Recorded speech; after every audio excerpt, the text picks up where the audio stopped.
Hello, everyone. Welcome to Stories TH.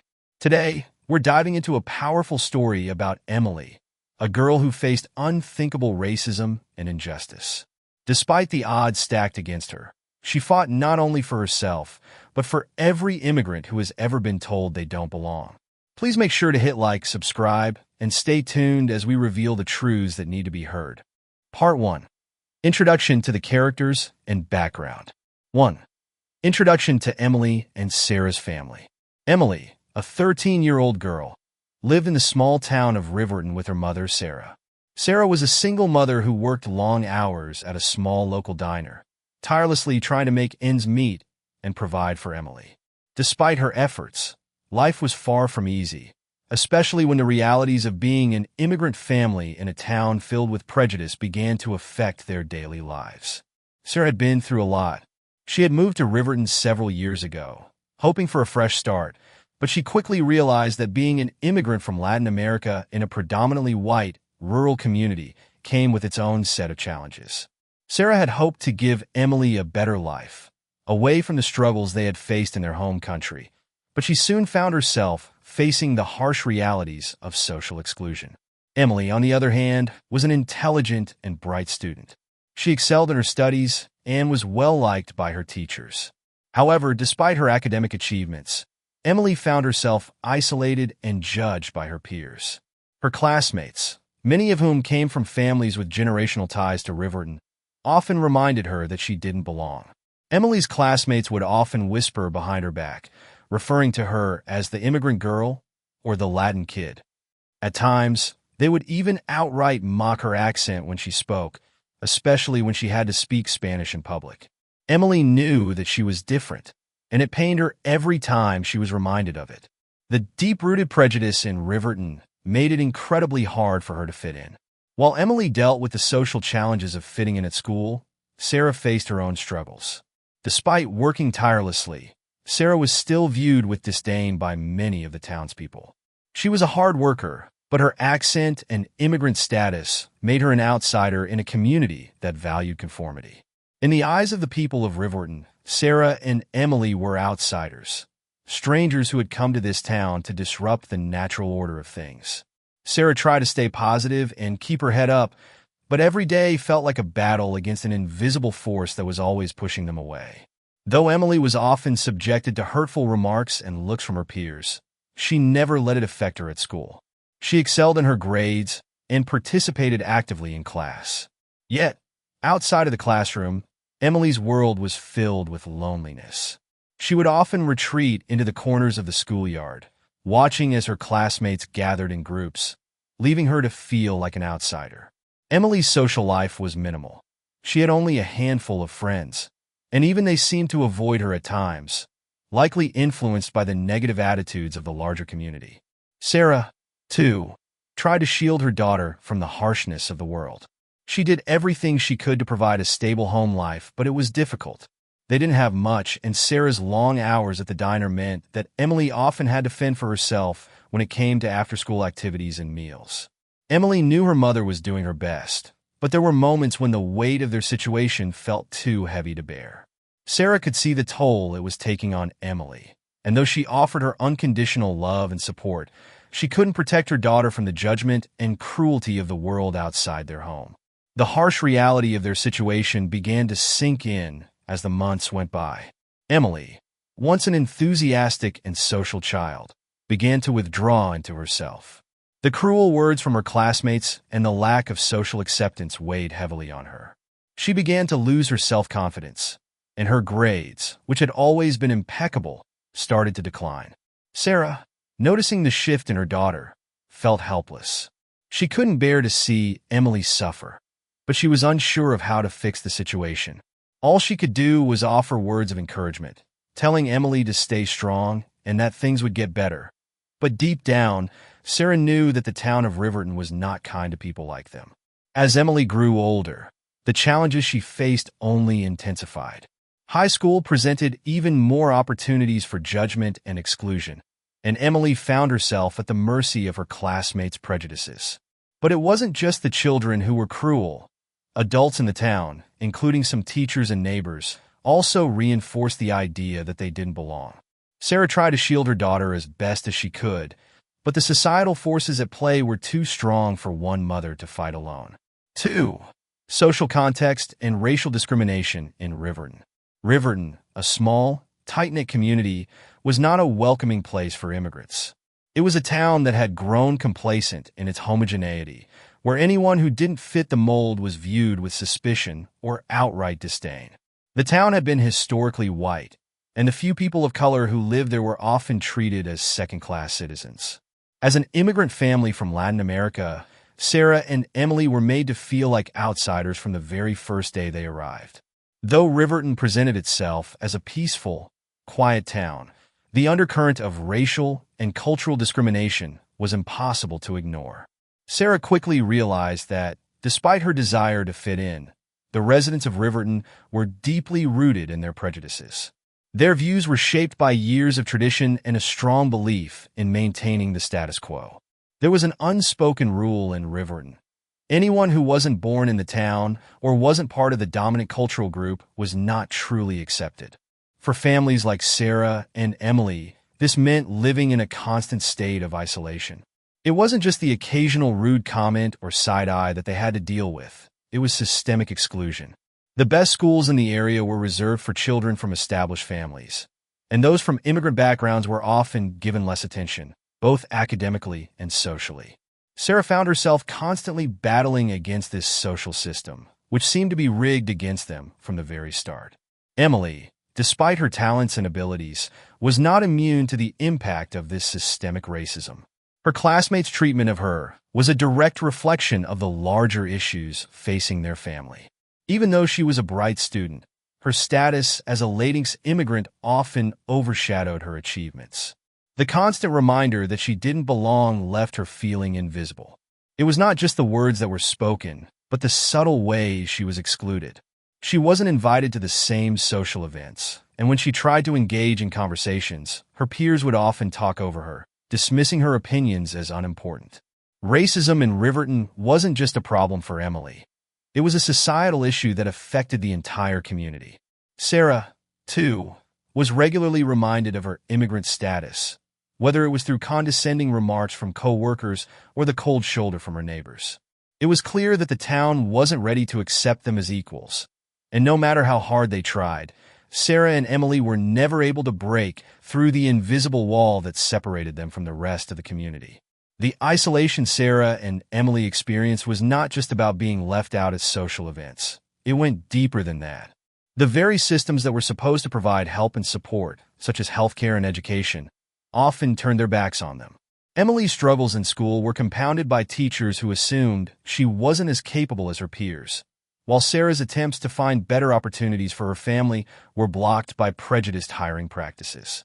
As the town of Riverton remained resistant to change, Sarah and Emily were forced to confront the harsh truth. They would have to face these challenges alone. It was clear that the town wouldn't provide the support they so desperately needed. They would have to find their own way to survive and thrive in an environment that seemed bent on rejecting them. In many ways, this societal climate laid the foundation for Emily's eventual decision to stand up and fight for what was right. It wasn't just about surviving anymore. It was about demanding equality and justice for herself, her family, and others like them. Emily knew that she couldn't change the entire town overnight, but she could begin by standing up to the discrimination she faced every day. This sense of injustice pushed Sarah and Emily to explore their own strength.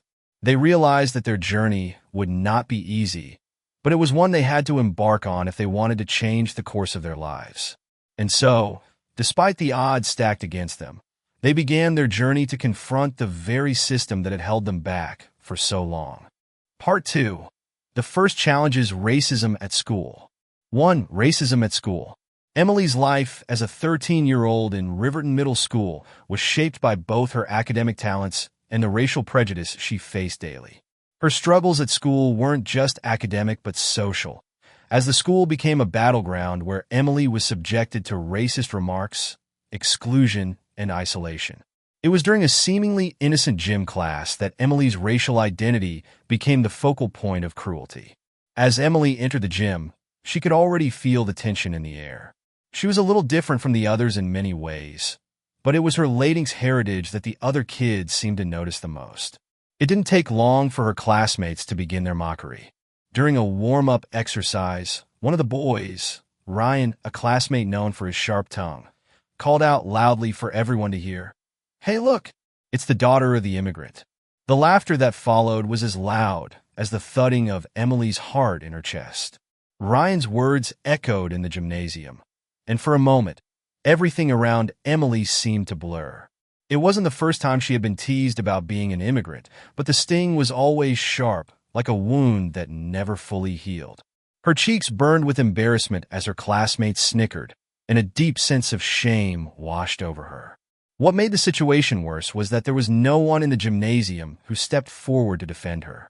Instead, some of her classmates joined in, mocking her accent, making jokes about her family's background, and questioning how someone like her could be part of their community. The taunts weren't just aimed at her as a student, but at her very identity as a child of immigrants. In this moment, Emily was not seen as an individual, but as a symbol of something that didn't belong. The teachers, who were supposed to protect her, seemed oblivious to what was going on. They were busy managing the class, and in the chaotic atmosphere, Emily's torment went unnoticed. No one stopped the mocking comments, and no one even acknowledged the hurt that Emily was feeling. This event, trivialized by the other kids, was deeply painful for Emily. She felt humiliated and degraded, yet she couldn't shake off the feeling of powerlessness. In the eyes of her classmates, she was always going to be the other. This constant exclusion made Emily feel alienated from the very place where she was supposed to learn and grow. The school, which should have been a refuge from the harsh world outside, became a place where she was reminded every day that she wasn't like everyone else. The bullying was not just physical, but emotional and psychological. Emily had grown accustomed to people questioning her abilities and intentions because of her Latinx roots. Despite her high grades and friendly demeanor, the subtle, and sometimes not so subtle, remarks from her peers made her feel invisible. Emily began to withdraw, trying to become a shadow, someone who wouldn't draw attention. But even in the quietest moments, when she tried to escape the spotlight, she was constantly reminded of her status as an outsider. Her attempts to blend in were futile, as the words and stares were a constant reminder that she did not belong. 2. The feeling of isolation and lack of support. As the days turned into weeks, the weight of isolation began to take its toll on Emily. It wasn't just the insults and the exclusion that hurt. It was the overwhelming feeling of being alone. At school, she had no one to turn to, no one who would stand by her side in the face of the prejudice she was experiencing. The more she tried to fit in, the more she realized that her classmates were not interested in accepting her for who she was. It wasn't just about being different. It was about being rejected because of her background, something she couldn't change no matter how hard she tried. Emily found it difficult to confide in her mother, Sarah, because she didn't want to burden her with the weight of her troubles. Sarah was already struggling with the challenges of being a single mother in a small town, and Emily didn't want to add to her stress. But this created an internal struggle for Emily. She was suffering silently, with no one to share her pain with. There were days when she would come home from school, locked in her room, tears welling up in her eyes. She would stare at the walls, feeling trapped in a cycle of emotional exhaustion. The isolation she felt at school was compounded by the lack of support at home.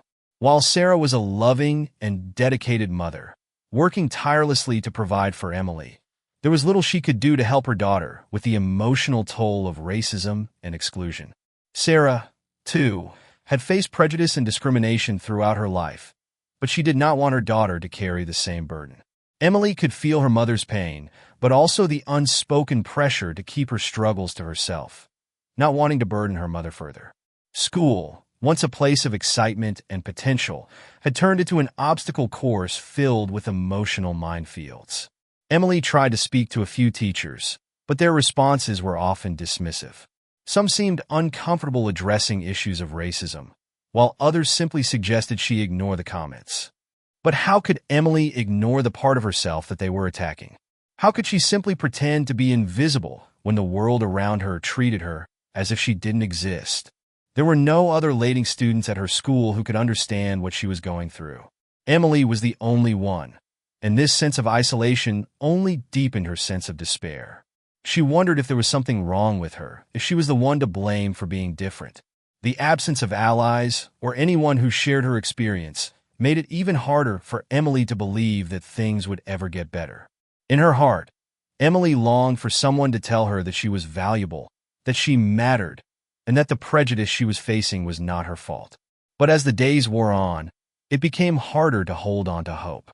The lack of support from her peers, teachers, and even her own community made her feel invisible. She began to retreat further into herself, silently wishing for the pain to stop.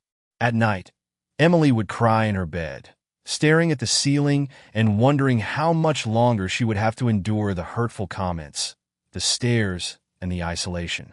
She wanted to be seen, to be heard, and to be accepted.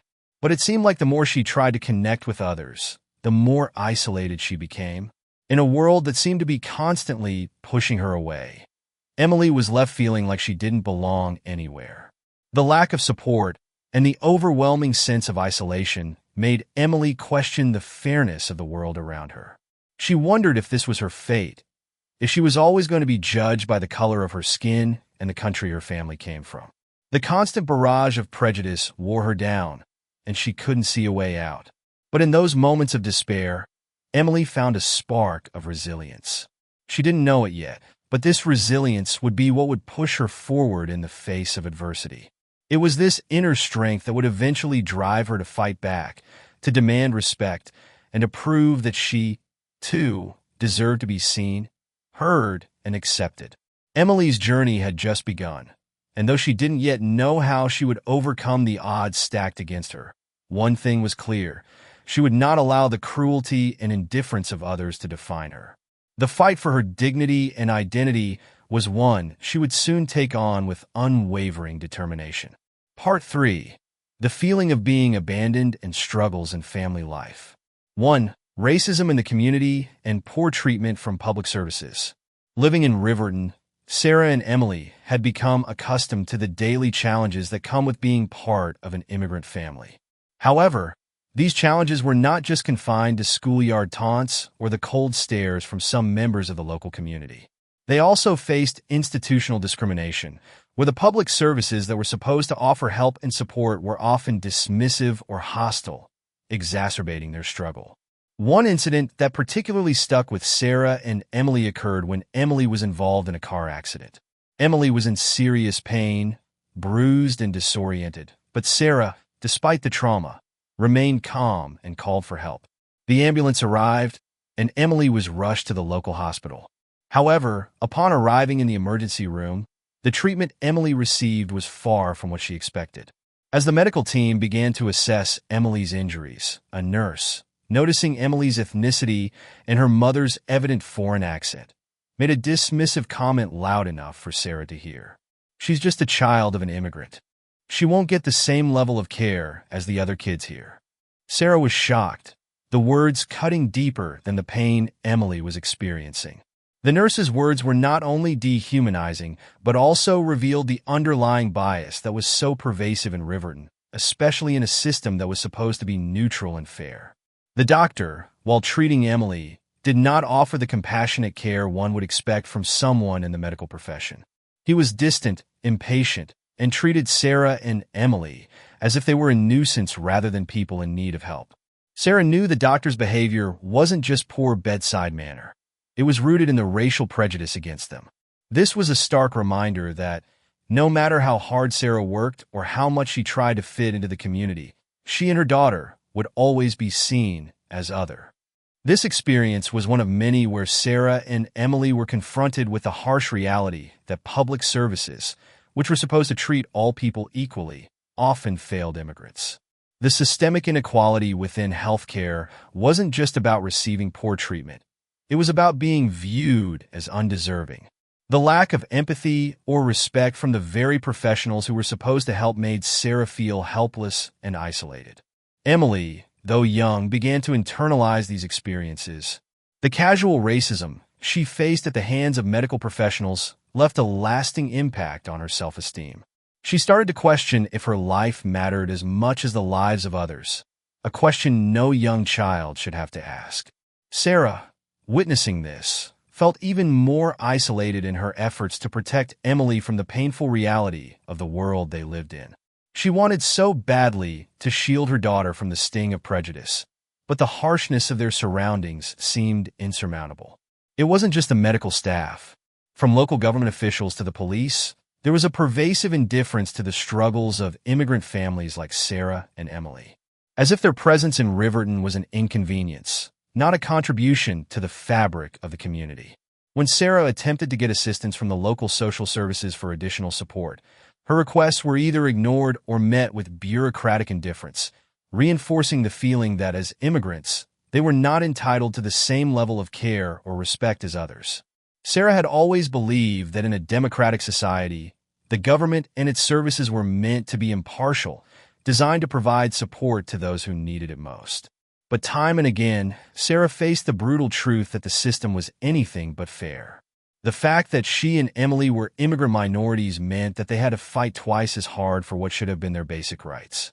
2. Police indifference to the investigation. The feelings of abandonment weren't confined to the medical field.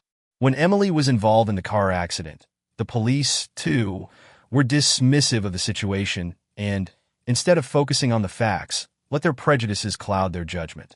In the aftermath of the crash, the police officers were more interested in Sarah's background and the state of their finances than the cause of the accident or the injuries that Emily had sustained. When Sarah tried to explain the situation to the officers, they interrupted her and focused their attention on questioning her about her immigration status and whether she had been properly insured.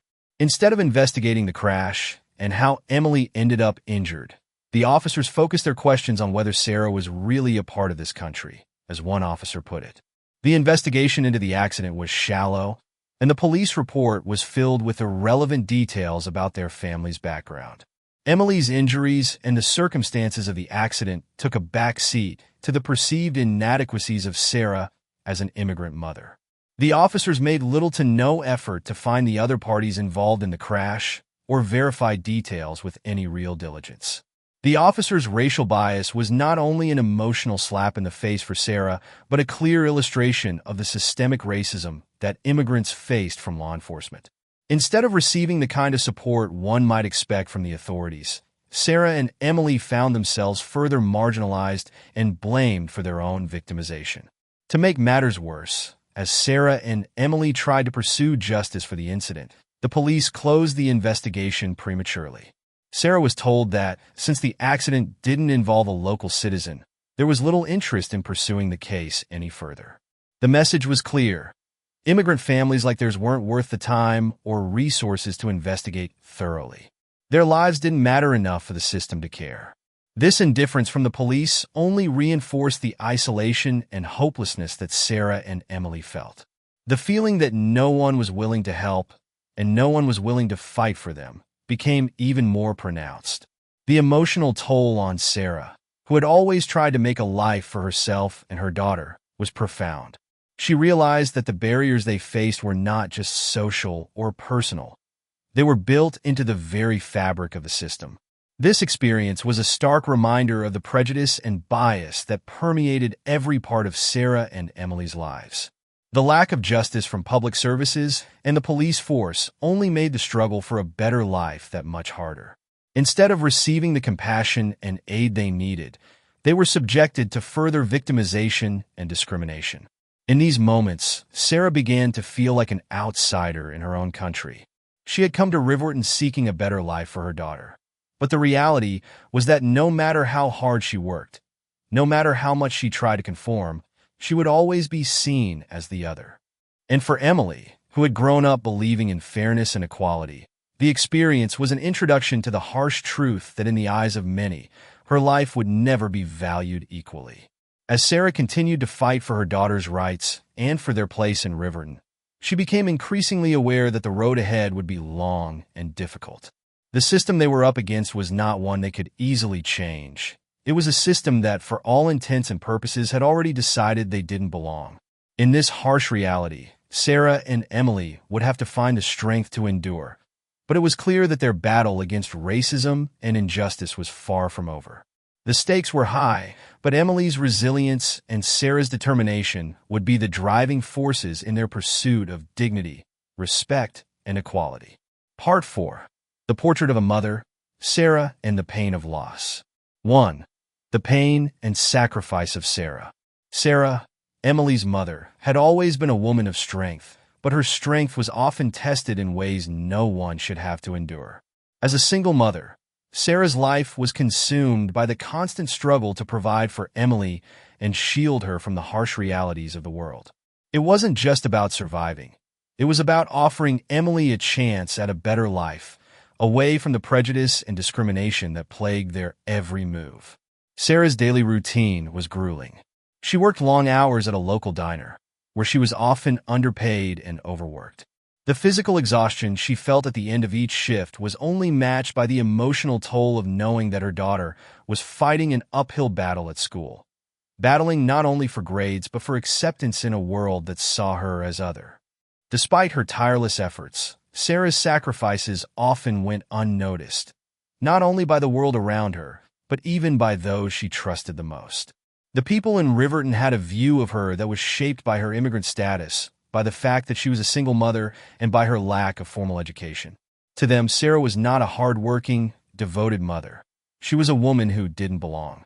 To them, she was a stereotype, a woman of color from an immigrant family who could never measure up to the standards they held dear. This perception was constantly reinforced by the subtle, sometimes overt, racism that surrounded her. Sarah would often overhear whispers about her while walking down the street or while waiting for the bus. People would talk about her behind her back, categorizing her as just another immigrant struggling to fit in, never considering the immense sacrifices she made for her daughter's future. Sarah, in the face of all this, kept her head high.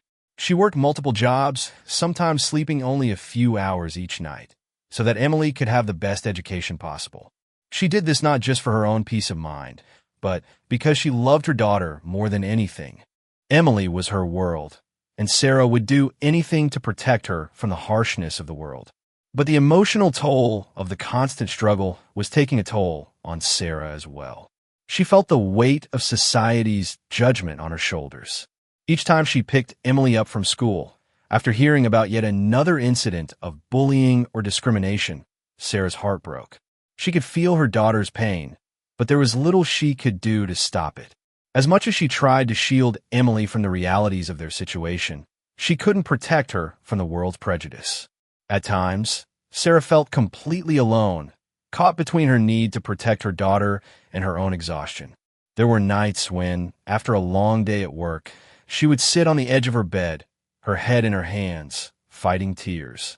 She asked herself if she was doing enough, if she was being strong enough for Emily.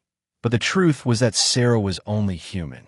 The pressure, the isolation, the exhaustion, it was all so overwhelming. But through it all, Sarah never gave up. She pushed through every challenge, not for herself, but for Emily. Her sacrifice was her love, unwavering, steadfast, and enduring. She did what she had to do to ensure that Emily would have the opportunities she had never been given. And despite all the obstacles, Sarah refused to let the world define her daughter's worth. She was determined to raise Emily to be proud of who she was and where she came from, to make sure that, despite the odds, her daughter would never feel like she was less than anyone else. Analysis. Sarah's story is one of sacrifice, resilience, and love. She is a woman who endures daily hardships, not just for survival, but for the well-being and future of her child. The challenges Sarah faces are not just financial. They're deeply emotional and psychological. She is trapped between wanting to protect Emily and the unrelenting reality of being an immigrant in a society that doesn't welcome them. Through Sarah's character, we see the broader struggles of immigrant families who, despite their hard work and sacrifices, are often overlooked or undervalued by society. Her pain is a reflection of the wider societal issues of race, class, and immigration. 2. The difficulty of protecting her daughter from prejudice. Despite all of Sarah's best efforts, she found herself constantly battling the society around her, struggling to protect Emily from the racism and prejudice that was so deeply embedded in the school system and the town of Riverton. As Emily faced increasing bullying at school, Sarah tried to intervene, but every time she took action, she was met with resistance from both her daughter's peers and the adults around her. The teachers, though well-meaning, seemed to lack the understanding or the desire to address the racial issues that were contributing to the bullying. Emily came home one afternoon, her face tear-streaked, telling Sarah about the latest incident at school. A group of students had called her derogatory names, taunting her for being a child of immigrants and questioning her right to be in the same classroom as them. These cruel words cut Emily deeply, and the isolation she felt only intensified. She no longer wanted to go to school, afraid of what the next day would bring. When Sarah went to the school to address the situation, she was met with indifference. The principal, though polite, downplayed the severity of the bullying, brushing it off as just kids being kids. No one seemed to take the issue seriously, and no real action was taken to protect Emily. It was as though the bullying was acceptable because Emily and her family were outsiders. Sarah fought for her daughter, but the system seemed set against her. She met with the teachers and administrators, but her concerns were brushed aside. The school staff didn't seem to grasp the deeper issues at play, issues of race and identity, and how deeply they were affecting Emily. Every time Sarah tried to stand up for Emily, she felt that her voice was silenced, that her power as a mother was diminished by her status as an immigrant. The sense of helplessness that Sarah experienced was overwhelming. She wanted to shield Emily from the world, to protect her from the hurt and humiliation, but the reality was that Emily had to face the world on her own. The more Sarah tried to protect her daughter, the more she realized that the forces working against them were far too strong for any single mother to take on. Analysis. Sarah's struggle to protect Emily highlights the limitations that immigrant families often face when navigating systems that are supposed to offer support and fairness.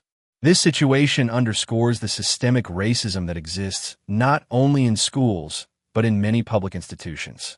Sarah's efforts to seek justice for her daughter reflect the deep emotional toll of being a parent who feels powerless to help their child against a society that is prejudiced.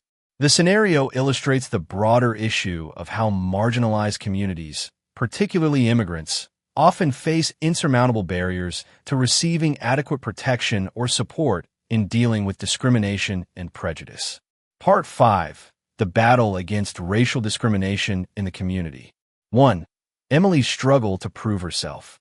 Emily, a 13-year-old girl, faced a constant battle against the systemic racism and prejudice that permeated her school and community. Living as a Latina in a predominantly white town, she struggled daily to prove her worth, not just to the world around her, but also to herself. Determined to rise above the stereotypes and discrimination that defined her existence, Emily made a bold decision. She would participate in the school's annual literary competition, a contest that would give her a platform to share her story with others. The theme of the competition was identity and belonging, a topic that Emily felt strongly about, as it reflected the struggles she faced every day. In her essay, Emily poured her heart into describing her experiences as a Latina girl in a society that rejected her for who she was. She wrote about the pain of being called names, the sting of exclusion, and the deep desire to prove that she deserved the same respect as any other student in the school. The words she wrote were not just about herself. They were about every person who had been marginalized, every person who had been judged based on their background, their race, or their appearance. But despite her powerful and moving essay, Emily faced immediate pushback. Her classmates, many of whom held ingrained prejudices about people like her, mocked her participation in the competition. They dismissed her story as unimportant, saying things like, "What does a girl like you know about hardship? You're just playing the victim." Some even went so far as to write her off as someone who wasn't deserving of the academic spotlight. The teachers and judges, though generally supportive, were not immune to the prevailing biases in the school. There was an underlying sense of reluctance to embrace Emily's perspective, and some staff members seemed hesitant to fully endorse a piece that so explicitly tackled issues of race and discrimination. Even though her essay was exceptional, the subtle resistance from certain quarters of the school reminded Emily that she was still viewed as an outsider, not truly part of the academic or social elite. Emily's experiences with these challenges were a stark reminder of how difficult it is for individuals from marginalized communities to break through barriers and be heard in environments that prioritize mainstream, often homogeneous, viewpoints. This was a battle not only for recognition, but for the right to be seen as an equal, as someone whose experiences and voice were valid. Analysis: Emily's decision to write and participate in the literary contest highlights the difficulty of breaking through the societal structures that perpetuate stereotypes and discrimination. Her story emphasizes the psychological toll of having to constantly prove oneself to a society that devalues certain identities. The pushback she receives reflects the uncomfortable truth that, for many in marginalized communities, even their talents and accomplishments are scrutinized through the lens of their racial or cultural identity. This event is a turning point for Emily as she begins to fully realize the extent of the prejudice she faces, but also the importance of using her voice to challenge it. 2. The truth about equality in society. As Emily continued her journey, she began to understand that to change the perception of society, she couldn't do it alone. She couldn't be the only one fighting for justice. She needed allies, people who would stand by her side and challenge the existing norms that allowed racism and discrimination to flourish. It was during this time that Emily found unexpected support from some of her teachers and a few classmates who had witnessed her struggles and recognized the value of her perspective. Mrs. Parker, her English teacher, was one of the first to reach out. After reading Emily's essay, she pulled her aside and praised her for the courage it took to speak out on such a difficult subject. Mrs. Parker had seen firsthand how Emily had been treated by some of the other students, and she wanted to offer her support in any way she could. Together, they came up with a plan to bring Emily's essay to a larger audience, starting with the school assembly. Mrs. Parker encouraged Emily to present her work to the entire school, to speak openly about her experiences and the need for greater inclusivity and respect for all students, regardless of their background. It was a terrifying prospect for Emily, who was used to staying quiet and avoiding confrontation. But as the day of the assembly grew closer, she realized that this was an opportunity she couldn't pass up. If she wanted to change things, she had to step up and speak out. As Emily prepared for her presentation, she also reached out to some of her friends. Though the majority of her classmates had been unsupportive, there were a few who had become close to her over the years. People who saw beyond the label society had placed on her. These friends, who came from various backgrounds, were more than willing to stand by her and offer their support. They understood that Emily's struggle wasn't just hers.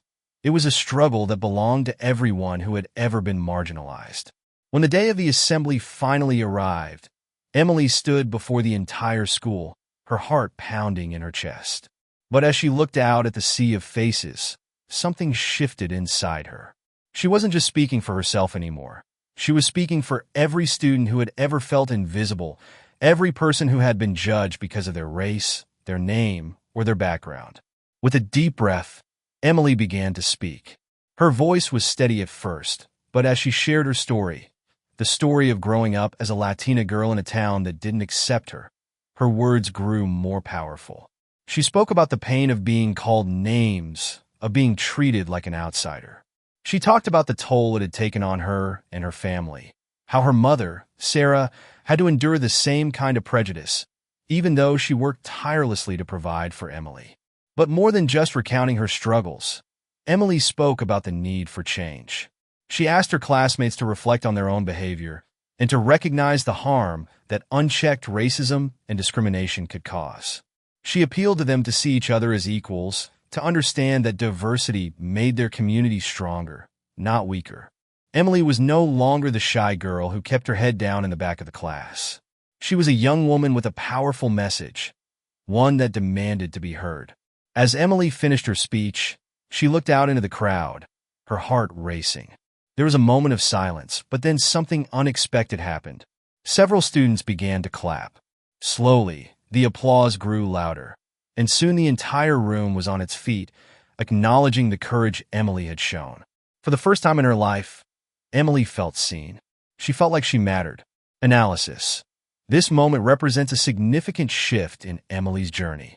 It's not just about proving her worth. It's about transforming the way society sees her and others like her. The support she receives from her teachers and friends highlights the importance of community in fighting for social justice. Emily's speech is a call to action, urging others to recognize the humanity in those who have been marginalized and to work together toward a more equitable society. The applause at the end of her speech signifies not just acceptance, but a potential change in mindset among her peers. This is a pivotal moment in Emily's growth as a young woman, as she begins to understand the power of solidarity and collective action in the face of systemic injustice. Through this process, Emily learns a powerful lesson. To change the world, one must first change the hearts and minds of those around them. And in that process, she discovers her own strength, the strength to stand up for herself and others, to use her voice to demand equality, and to inspire others to do the same. Part 6. Confronting the difficulties in government and the discrimination in the legal system. 1. A pivotal moment when Sarah confronts the authorities. Sarah, despite the countless adversities she had faced in her life, reached a point of no return when she made the difficult decision to fight back against the discrimination she and Emily had suffered. After Emily's accident, Sarah's frustration grew exponentially when she encountered blatant racism in the healthcare system, something that was just the tip of the iceberg in their daily struggles. The tipping point came when, after Emily was treated poorly by the medical staff at the hospital, Sarah made a bold and life-changing decision. She would take legal action. She filed a formal complaint against the medical staff and the hospital, demanding justice for the hurtful treatment her daughter had received. But this was no ordinary complaint. It was a full-blown lawsuit against not only the individual practitioners who had discriminated against Emily, but the entire institution that had perpetuated the toxic culture of bias. This decision was both empowering and terrifying. Sarah knew that in doing so, she was up against more than just the hospital staff. She was challenging an entire system that was built on privilege, power, and the status quo. This was no simple legal battle. It was a fight for respect, for dignity, and for the protection of her family's rights in a society that had long rejected them.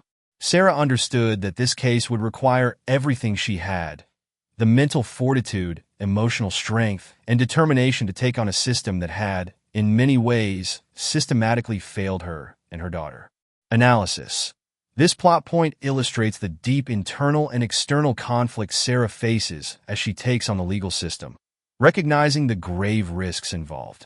It emphasizes the courage and resilience of marginalized individuals who decide to challenge deeply ingrained biases, even when they know that the odds are stacked against them. The legal system, often seen as a tool for justice, becomes an insurmountable barrier for people from marginalized communities. In this case, the legal system isn't just a source of power. It's an agent of inequality, further solidifying the systemic challenges Sarah and Emily face. 2. Indifference from authorities and injustice in the legal system. Despite having undeniable evidence of Emily's mistreatment and Sarah's subsequent actions, the authorities, including the police and legal representatives, showed little interest in pursuing the case. The case seemed to linger in the system for months with no real progress.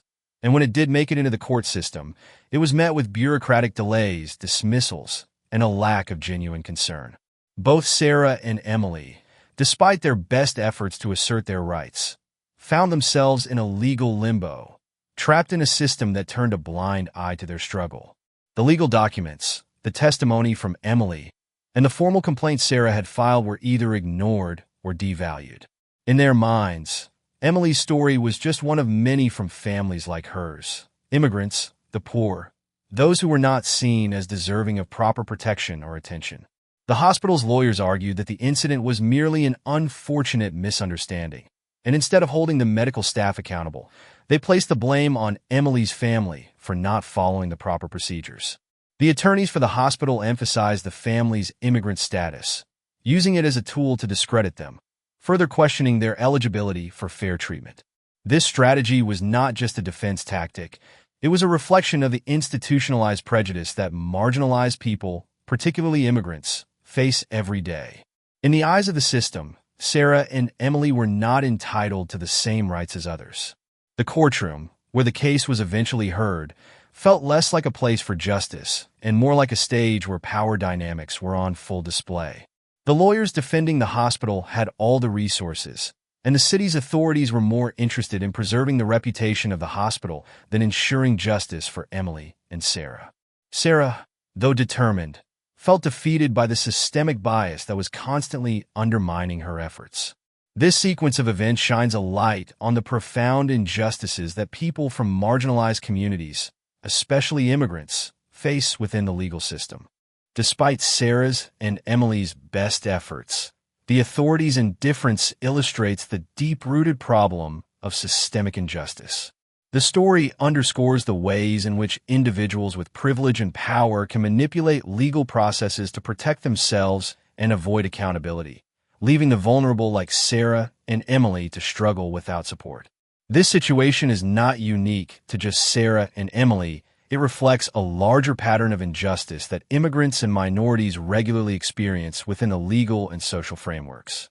The discrimination they face is not limited to personal insults or public exclusion, but is deeply embedded in the very structures that are supposed to offer them protection and redress. For Sarah and Emily, the legal system, a system that should provide fairness and equality, becomes yet another tool of oppression, exacerbating their already difficult situation. The failure of the legal system to act on their behalf leaves Sarah and Emily with a harsh reality that even when they stand up for their rights, there is no guarantee of justice. The authorities' indifference not only exposes the systemic issues within the legal system, but also highlights how social inequalities are perpetuated and normalized. This situation pushes Sarah to a breaking point, yet it also reinforces her resolve to continue fighting, setting the stage for the next chapter in her quest for justice. This situation is an illustration of how individuals can become disillusioned by a system that is supposed to protect them, but instead exacerbates their suffering. The struggle to prove innocence. Emily and Sarah's fight to reclaim their dignity. After months of enduring racial discrimination, mockery, and injustice, Emily reached a turning point in her journey. She could no longer stand by in silence while society continued to treat her and her mother with disdain. Overwhelmed by a deep sense of injustice, Emily made the courageous decision to speak out and share her story. This was not just about seeking personal validation, it was about exposing the cruelty and prejudice her family had suffered because of their immigrant status. One day, Emily stood up in front of her classmates, teachers, and members of the community and declared, "I am Emily. I am proud of my heritage, and I am not afraid to speak the truth anymore."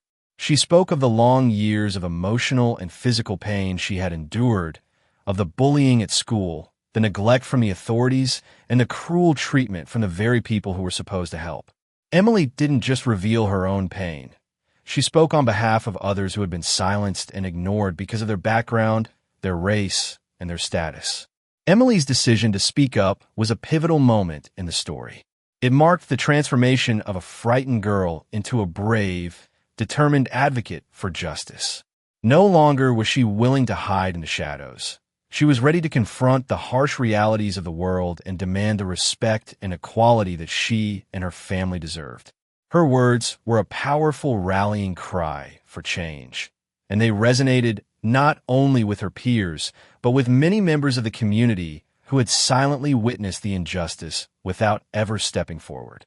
Emily's courage to break the silence was not just for herself, it was for all those who had suffered in silence. She became the voice for the marginalized, a beacon of hope for those who felt invisible. This was a critical turning point in the narrative because it signaled the shift from passive victimhood to active resistance.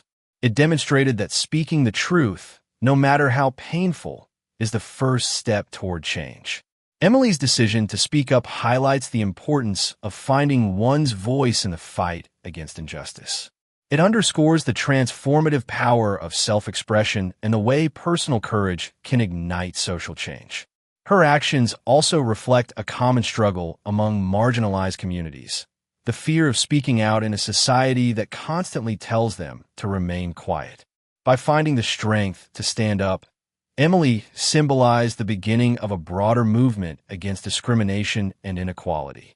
This moment in the story is a beacon of hope, showing that even in the face of immense adversity, one person's voice can begin to challenge an entire system of oppression.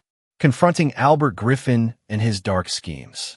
Albert Griffin was a figure that had cast a long shadow over Sarah and Emily's lives.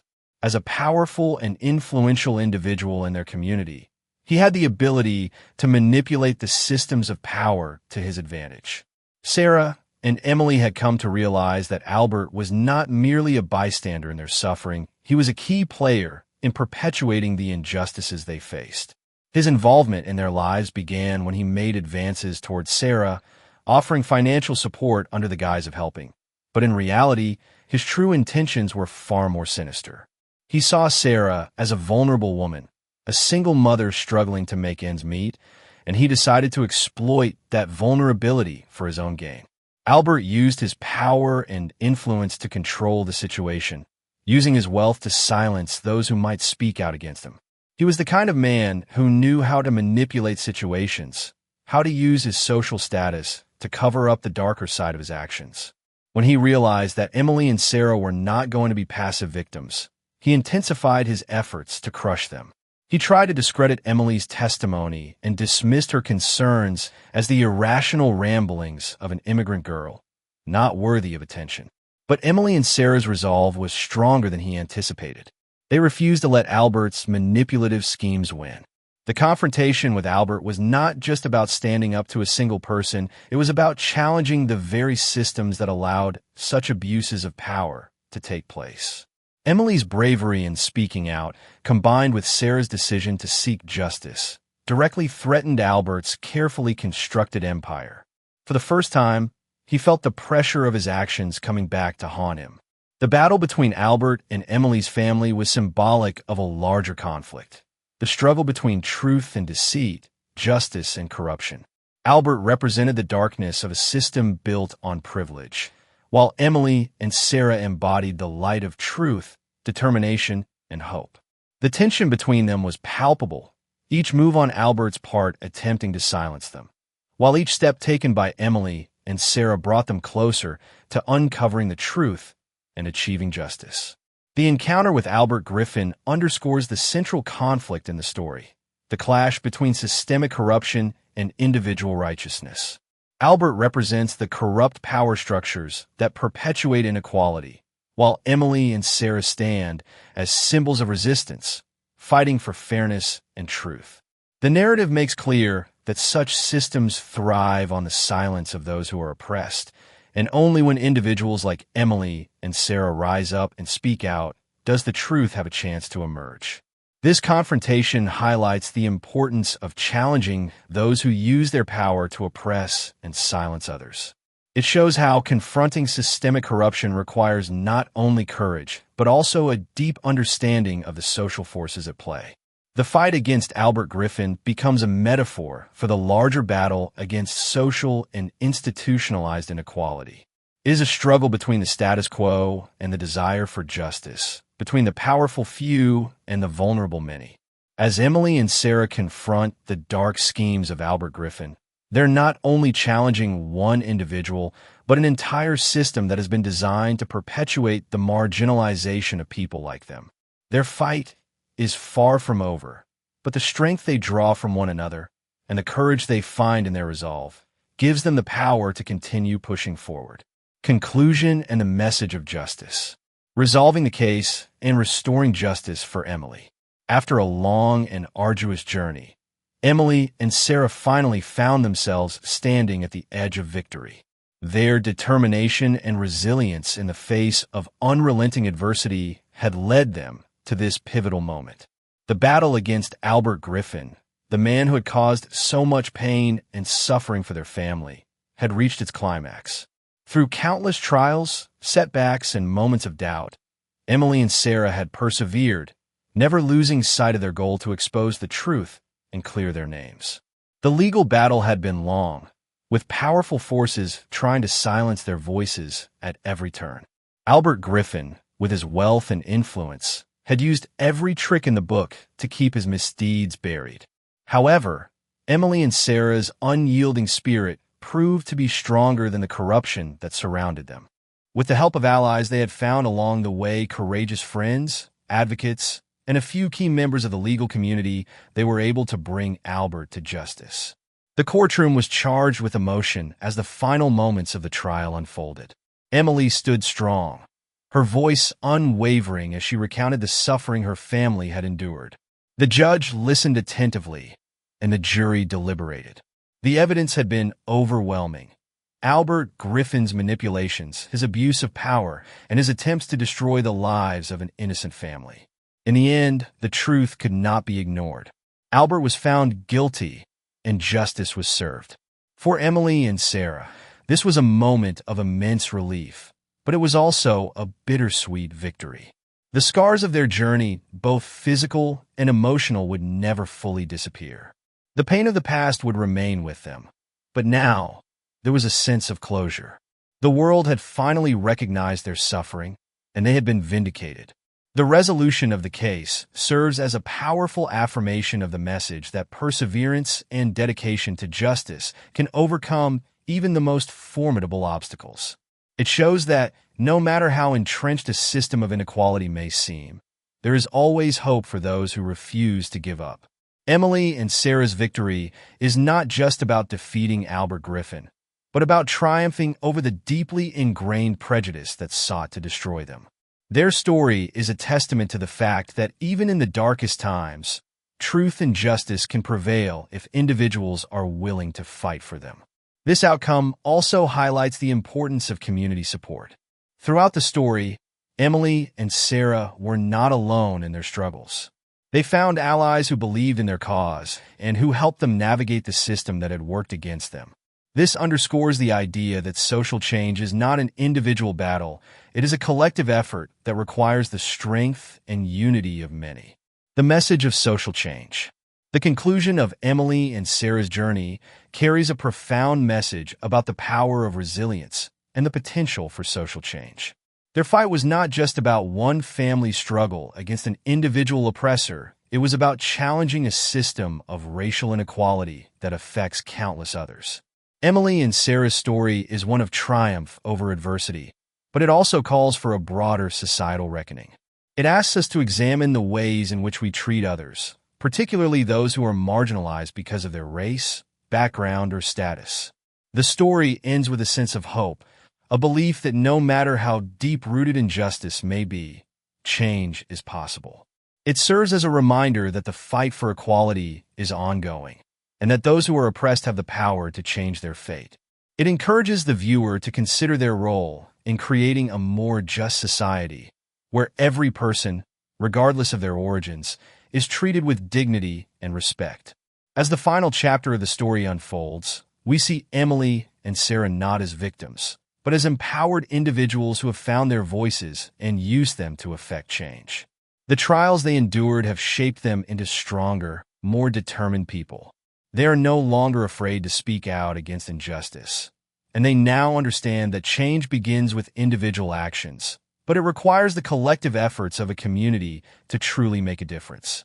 The ending carries a clear message of hope and social change, emphasizing that even in a world filled with prejudice and inequality, those who stand up for justice can bring about significant transformation.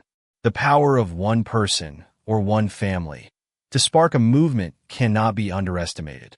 Emily's journey demonstrates that even in the face of overwhelming odds, individuals can challenge the status quo and pave the way for a better future. The story also sheds light on the importance of community and solidarity in overcoming social injustice. Emily and Sarah's success in bringing Albert Griffin to justice was not just the result of their own efforts, it was due to the collective support of those around them who stood by their side. This reinforces the idea that societal change is not just about individual actions, but about the power of coming together to fight for a common cause. Ultimately, the story of Emily and Sarah is a powerful reminder that no matter how deeply entrenched the forces of prejudice and inequality may seem, change is possible. With determination, courage, and the support of others, individuals and communities can break through the barriers that divide them and create a world that is more just and inclusive. Emily and Sarah's story is a triumph of justice, resilience, and social change. It is a testament to the strength of the human spirit and the power of individuals to stand up against injustice, no matter how insurmountable it may seem. Their journey is not just about one family's struggle, it is a call to action for all of us to confront the systems of oppression that persist in our society and to work together to create a more just and equitable world. The message is clear: no matter how difficult the path, those who fight for justice will ultimately make a difference. Thank you so much for watching. Emily's story is a testament to the power of standing up for what's right. If you found this video meaningful, please hit like, subscribe, and leave a comment below. We'll be back with more stories that matter, so stay tuned for our next video.